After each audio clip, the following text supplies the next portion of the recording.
Katsina kivy anao na maro lela bokosy fanao fogna tiako feno fagnajagna magnaja discipline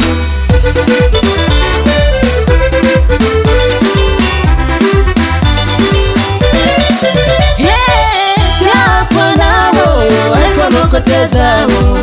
na maro panaratsy katsina kivy anao na maro lela bokosy fanao fogna tiako feno fagnajagna magnaja discipline ano tiago ano tiago atsika fanambady ano tiago na maro resakolo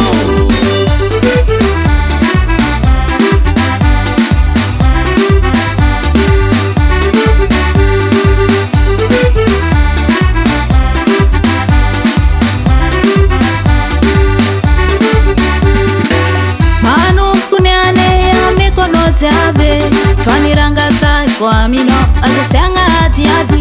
fitiavanga sengi mosheriano kwa vonsa pare isi fitia kule sere sexy atinga tekashe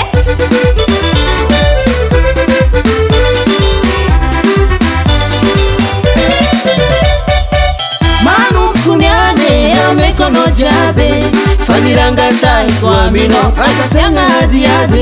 fitiavanga sengi mosheriano kwa vonsa pare isi fitia kule sere sexy atinga tekashe tukachantimeti mesadi adi fande fera malama mi fiarahana timentuena semalenge atika ano tiago atiki fanabadi ano tiago na madresa kulu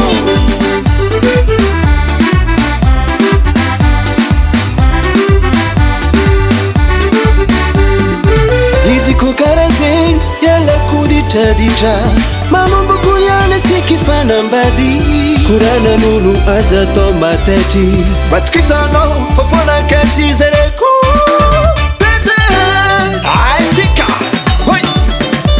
hale pole tika hoi fona kati zareku matukisano baby